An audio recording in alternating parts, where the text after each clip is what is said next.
Here we see, historic ship Nautilus, SSN 571, gets underway for scheduled preservation maintenance on board Naval Submarine Base New London in Groton, Connecticut, October 15.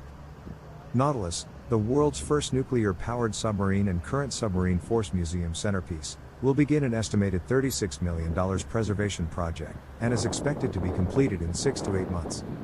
USS Nautilus, SSN 571, was the world's first operational nuclear-powered submarine and the first submarine to complete a submerged transit of the North Pole on August 3, 1958. Her initial commanding officer was Eugene Parks Dennis Wilkinson, a widely respected naval officer who set the stage for many of the protocols of today's nuclear navy of the U.S., and who had a storied career during military service and afterwards. Sharing a name with Captain Nemo's fictional submarine in Jules Verne's classic 1870 science fiction novel 20,000 Leagues Under the Sea in the USS Nautilus, SS-168, that served with distinction in World War II, the new nuclear-powered Nautilus was authorized in 1951. Construction began in 1952, and the boat was launched in January 1954, attended by Mamie Eisenhower, First Lady of the United States, wife of 34th President Dwight D. Eisenhower. It was commissioned the following September into the United States Navy. Nautilus was delivered to the Navy in 1955.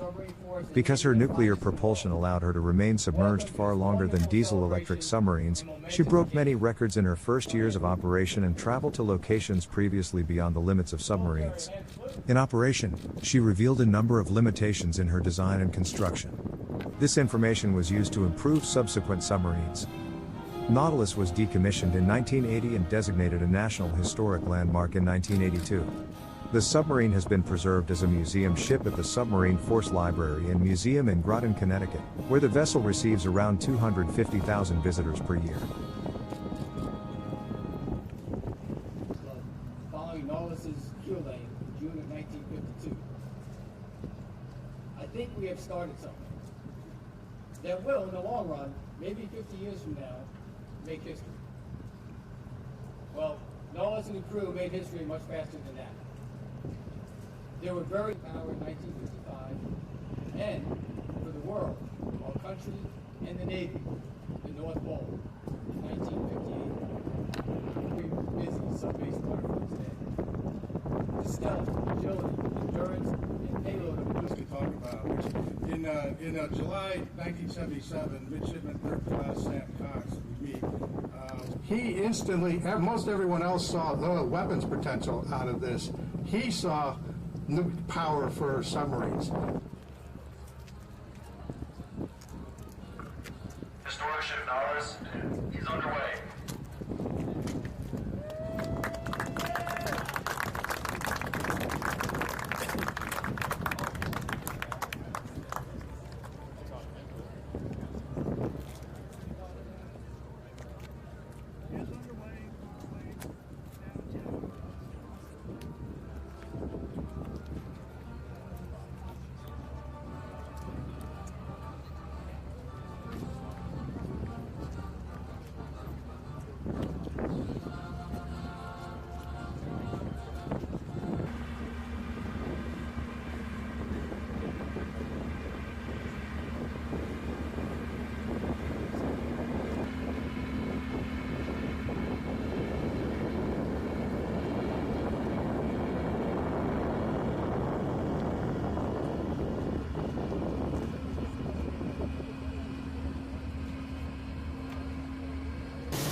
Thank you for watching. If you like this video, then please don't forget to hit that subscribe button to get more great stories about the US military and their allies from around the globe.